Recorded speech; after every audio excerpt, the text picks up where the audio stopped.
It looks like I was wrong about the next piece of hardware coming from Valve because it appears we are getting a new Steam Deck revision after all. What we know so far is that it will have an upgraded network adapter capable of Wi-Fi 6E and Bluetooth 5.2, so your downloads are going to get a lot faster and your wireless earbuds are going to get a lot better. Of course, improved network capabilities could go a long way to streaming VR, but I might be getting ahead of myself.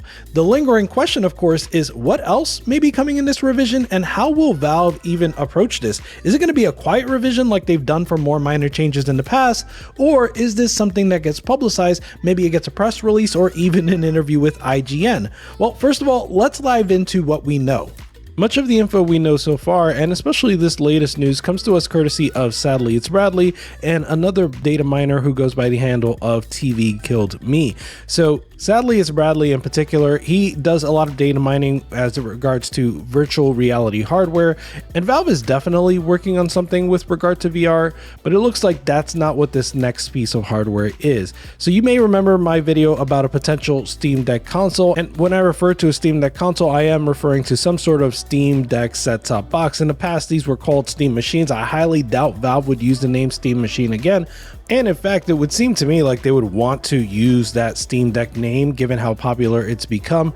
And besides that, I do think that some sort of set-top box that is made today would look a lot closer to the Steam Deck than it would to Steam machines from 2013, especially considering those were made by different OEMs and this one would certainly be made by Valve. But who knows? In any case, the idea at the time that I made that video was we didn't know what Valve was working on, but we had some hints. All of the possibilities for hardware that they could be working on are a Steam Deck revision, a Steam Deck 2, a VR headset, a Steam Deck console, or a Steam controller. One of the things we could eliminate right off the bat is a Steam Deck 2. So this is something that Valve has said a few times, but most recently in an interview with CNBC, Pierre Liu from Valve said that they see the current performance target of the Steam Deck as something that's stable for a couple of years. So if we did see a Steam Deck revision, it wouldn't be something that really changes the performance target of what we have today. So we knew it wasn't a Steam Deck 2, but there were hints that there was some sort of upgraded APU that went by the codename of Sephiroth as opposed to what's in the Steam Deck, which goes by the codename of Aerith. Putting that to the side for a moment, the thing that was most exciting to me was that there was a radio certification for some piece of hardware in Korea. That radio certification is necessary before a piece of hardware goes live if that piece of hardware has some sort of wireless connectivity, including Wi-Fi and Bluetooth. And interestingly, if you look at the history of other similar pieces of hardware, they got their radio certification very close to when the hardware actually launched. So this gave us a hint that whatever Valve was working on was coming soon. It's also important to note that when we look back at the list of possibilities like a Steam Deck revision, a Steam controller, a VR headset, and a Steam Deck console, that they would each need their own certification, at least according to Sadly It's Bradley. That told us that only one piece of hardware was ready to be released soon, but it left open the possibility that there were more certifications on the way. So the prevailing theory was that it was a Steam Deck console that was on the horizon, and that became the theory for a number of reasons, including the new revision to the APU, and the fact that a lot of work was being done to Steam VR, including the ability to create a hotspot that a headset would connect to. Obviously, the headset wouldn't need to create the hotspot, so this looked like it made sense for the Steam Deck console to create the hotspot so the headset could connect to in order to do VR wireless streaming. But again, the most exciting thing we had was that radio certification, at least to me. It doesn't say anything about the hardware that is being certified other than the fact that it has some wireless functionality, but the certification means that whatever the hardware is, it's coming soon. One thing we absolutely did get from that radio certification is a model number, R-C-V1V-1030, 1030. That's the model number. And so the data miners found FCC documents that are relevant to the 1030 models. Specifically, the documents that were submitted to the FCC indicate that the goal is to use a previously certified wireless product in a new Steam Deck. It says the intention of this application is to enable the modular certified FCC ID XMR to be integrated in Valve Steam Deck /model 1030. The wireless product in question would be the network adapter. The network adapter that is being referenced here has already been tested in the past, and the rest of this document explains why no further testing is needed. It says the current host platform under application uses an antenna of the same type but of lower gain and is installed inside the host platform enclosure. The physical restraints introduced by the host platform should have resulted in equal or lower level of radiated emission. Therefore, additional radiated emission testing is not necessary. So yeah, that's saying that basically we don't need to test this again. The antenna is a lower gain, and now it's installed inside an enclosure as opposed to before when it was tested in an open environment. Therefore, we know that because it's in an enclosure and because the antenna is of a lower gain, the test would result in equal or lower level of radiated emission. And there are details about a prior test from July 2022, which appears to have been tested using a Steam Deck, judging by the dimensions of the tablet listed. The document I showed did specify that the test occurred in an open environment, so it's not clear to me if this test I'm looking at is the same as the one that they're referring to, but nonetheless, I thought it was interesting to see basically the exact dimensions of a Steam Deck here, so clearly the Steam Deck is being referenced again. In any case, what is this new antenna being referred to here? So the network chipset that is in the Steam Deck currently is apparently a Realtek 8822CE. And right out of the gate, this is one of the things that kind of aged the Steam Deck almost immediately. So this network adapter has Bluetooth 5.0 and Wi-Fi 5. By the time the Steam Deck came out, Wi-Fi 6 was already really standard, and we were starting to see the first phones with Wi-Fi 6E. So it is perhaps understandable that the Steam Deck didn't have Wi-Fi 6E, but it was really surprising to a lot of folks that it didn't at least have Wi-Fi 6 on board. And this new network chipset would basically bring it up to date with Wi-Fi 6E and Bluetooth 5.2. This chipset is the Quectel FC66. According to their website, it's a high-performance Wi-Fi 6E and BLE module in an LCC package. Anyway, all that means is that you're going to get faster download speeds, faster upload speeds if those are important, better online play because this establishes a better connection when you're close to your router. So if you are close to your router, Wi-Fi 6E is a big deal.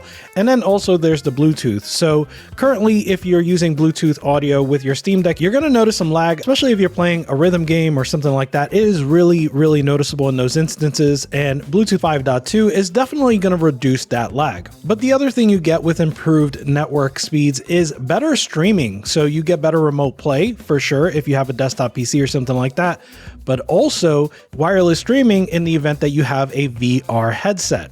In this case, it's important to remember that Wi-Fi 6E has an advantage over Wi-Fi 6, where Wi-Fi 6E can establish a better connection to a router. And if you recall from earlier in this video, the router in this case would be a hotspot that is created by a Steam Deck machine, whether that's a Steam Deck handheld or a Steam Deck console, or even just your own PC or laptop. So while I do believe this is just a standalone small Steam Deck revision, it is possible that one of the reasons they're doing this is so that the Steam Deck is more VR ready in the future. But either way, the point is that this new revision would have at least really improved Wi-Fi and Bluetooth, but it may also have more. So given the assumption that we are not going to see an improvement in performance, at least not the overall performance profile, there are some other things that a revision could come with. We already know it's going to come with improved Wi-Fi and Bluetooth. It could have an improved display, and that could mean OLED, it could mean VRR, it could mean better touch functionality. Thermal management in general is something that Valve has been improving along the way, so it seems likely that if Valve has additional improvements that they can incorporate, that they would be incorporated into a Steam Deck revision. They could also make a minor revision to the ergonomics, the size, the control, so they could use Hall effect analog sticks. They could be offering a different format, like a clamshell format, maybe even something without trackpads, though I highly doubt that Valve would do that at this point. One of the more likely things I think would come with a revision is that they would scrap the 64GB model and make the 256 the lowest cost model. So maybe the refresh would have a 256, a 512, and a 1TB model at the same price points we're seeing today. And another thing they could improve is the I/O, right? This is another area where the Steam Deck did feel a little immediately dated just with regard to the ports that are on there. So one thing, of course, is that we did want a USB-C port on the bottom. And then the other thing is that the USB spec could be upgraded. So currently the port on there is USB 3.2. As of right now, Valve could upgrade to USB 4 2.0, and that would be a huge, huge upgrade for the Steam Deck.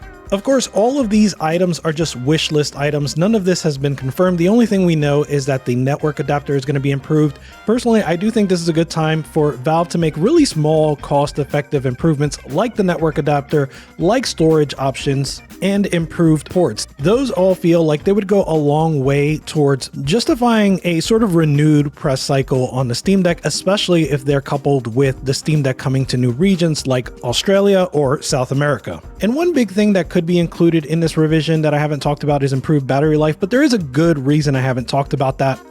Battery life is tricky, right? The new network adapter is said to consume less power, so that will improve battery life very slightly, right? We're just talking a couple of minutes. Likewise, they could improve thermal management, and that may improve battery life a little bit, again, just a couple of minutes. But in order to really improve battery life, you really have to improve the thermal profile of the APU, which is already really good.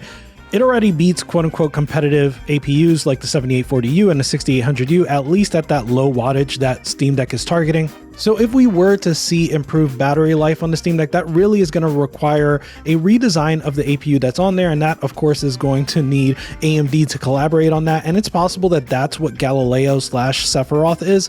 But at this point, I'm not holding my breath. I am expecting sort of a small revision, but big enough that Valve is going to talk about it. They may do an interview here or there, tweet about a new Steam Deck refresh with some new storage sizes and a new network adapter, things like that. Basically, I think this is sort of a Goldilocks revision. It's not big enough that it's going to be called a Steam Deck Pro or anything like that, and it's not so small that they're not going to talk about it at all. I think this is a Steam Deck refresh that's going to be worthy of some conversation, and that goes double if this Steam Deck refresh is going to come to new regions. Of course, I could be wrong. This has been an adventure the whole way. Definitely let me know what you think in the comments. By the way, this news all came on the same day as news that Diablo 4 is coming to Steam, right on the heels of Tony Hawk's Pro Skater 1 and 2 coming to Steam. So it's clear that Activision is already moving games over to Steam ahead of the actual buyout from Microsoft. I do wonder what other games we might see, maybe Diablo 2, Diablo 3, maybe other Activision games. Maybe we finally get that port of Crash Team Racing, or maybe not. Either way, let me know what you think in the comments. I hope you're all having a wonderful week. Deck Gang out. Goodbye.